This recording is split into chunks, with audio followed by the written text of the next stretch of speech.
Here are today's top 6 crypto stories. A trader who made $49 million betting against crypto lost 24 million of it in 12 seconds. Here is how. 4:51 and 3 seconds.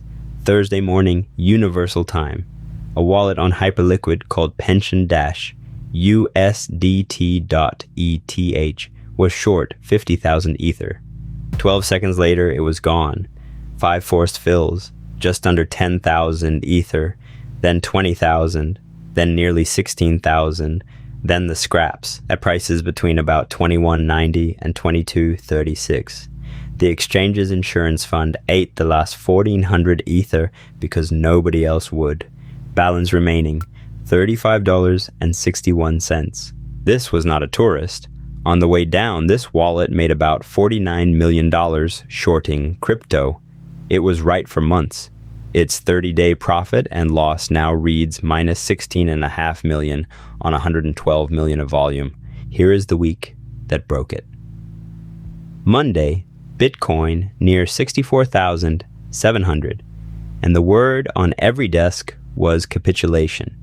Tuesday, the president hosted crypto executives and pushed the Senate on the Clarity Act, and the most crowded short book of the cycle got run over. Around $3.1 billion of shorts liquidated in a day. Thursday before dawn, Ether ripped through 2,200, and this position hit its margin line. Friday, Ether traded near 2,350, up about 25% on the week. $3 billion liquidated is a statistic. This is what it looks like one account at a time.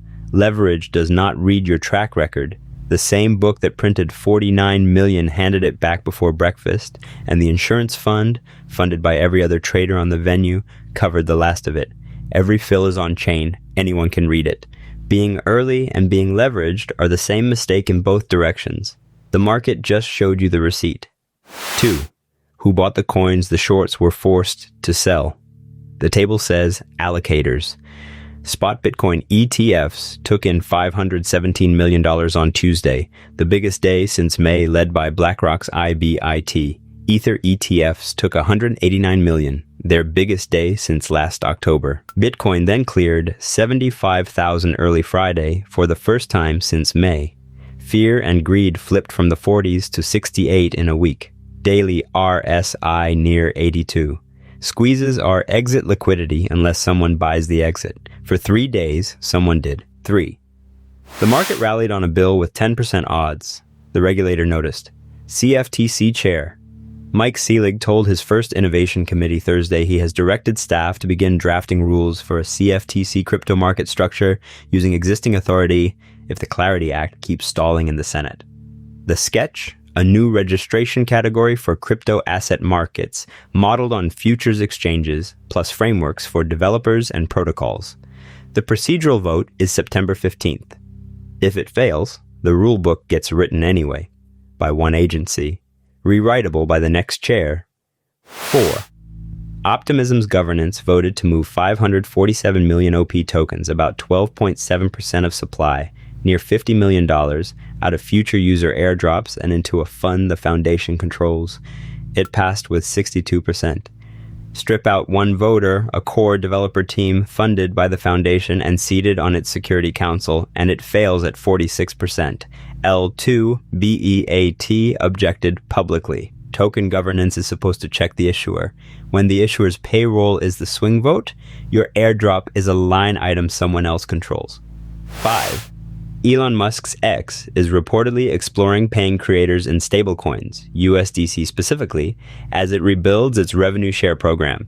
One source, no comment from X, so hold it lightly. But the shape matters.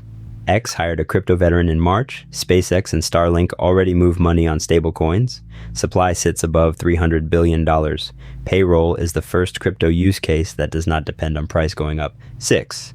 BitGo became the first foreign crypto firm to win a South Korean license directly, backed by Hana Financial and SK Telecom. Binance and Crypto.com only got in by buying local firms. It lands as Korean retail volume slumps and the big local exchanges report falling profits. The retail door is closing. The institutional door just opened, and an American custodian is holding it. A fortune gone in 12 seconds, $500 million into the ETFs in a day, and a regulator drafting the rulebook Congress may never pass. That is crypto today. Here is today's question for you. The trader who lost 24 million in 12 seconds was right about this market for 4 months.